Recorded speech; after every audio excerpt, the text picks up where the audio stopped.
My name is Erin Nightingale.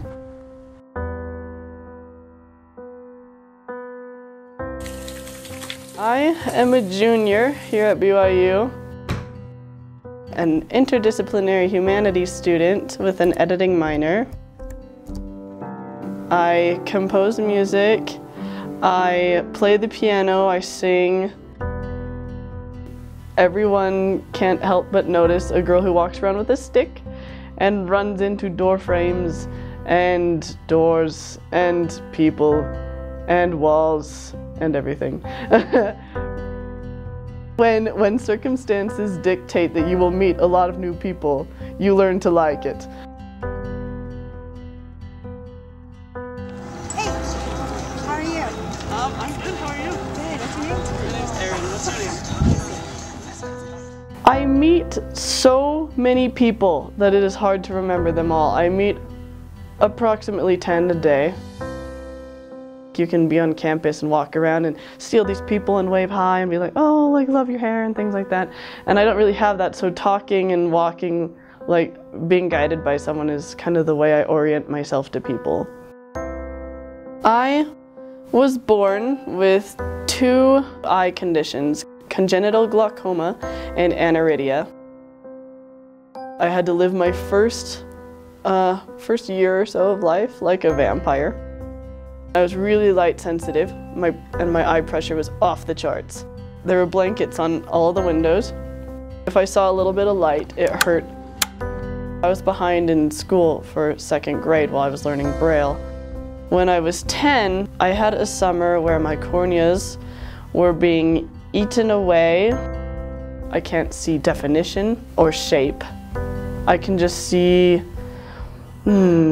just sort of shades, lightness, darkness. I was beyond thrilled when I got my acceptance letter to BYU. I didn't tell any of my roommates that I was blind. I let them figure it out, which they did very quickly. I met her and I was like, oh, I got a blind roommate. Like, this would be interesting. We met the very first day that we moved in, Heritage Halls, freshman at BYU. We've been together ever since, so 3 years now that we've roomed together. She's amazing. She can like write amazing novels and make music just like out of nowhere. It's really amazing.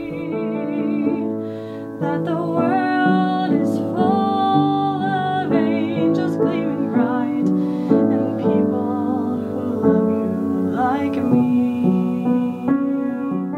She's a brilliant pianist. It's amazing because her little hand, I can't imagine playing with that hand. She's so talented. I have one small hand. It doesn't have all the joints. When I was born, it was webbed. And they had to cut out the webbing and take skin from my hip and put it here, skin grafts. And so that's why it's all scarred. We watch movies together all the time. We have teased many a worker at the theater.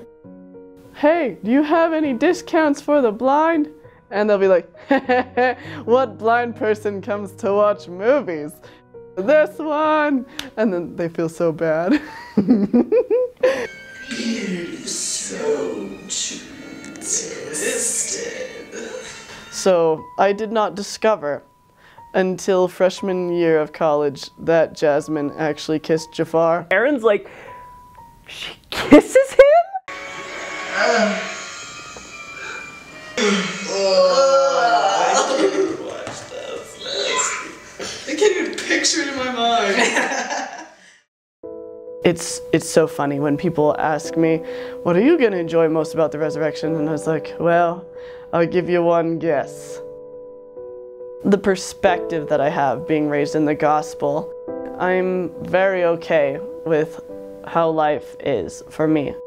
I feel like she makes up for her lack of being able to see with a large personality. Also makes up for her small frame.